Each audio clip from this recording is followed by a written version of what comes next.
এটা হচ্ছে গিয়ে আদা ব্ল্যান্ড করা আইস। আর এটা হচ্ছে গিয়ে রসুন কুচি, লেবু, কালো জিরা।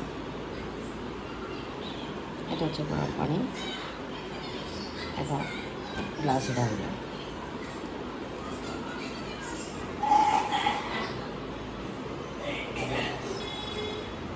এখন আমি যা করবো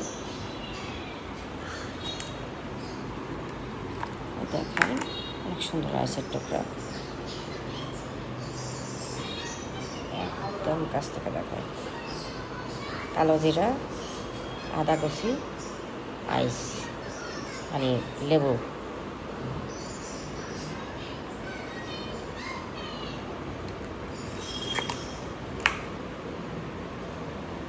দেখেন এটাতে লেবুর বেশি সহকারে আছে।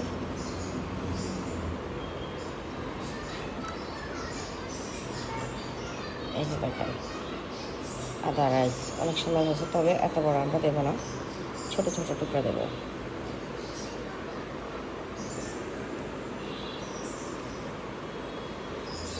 এতটুকু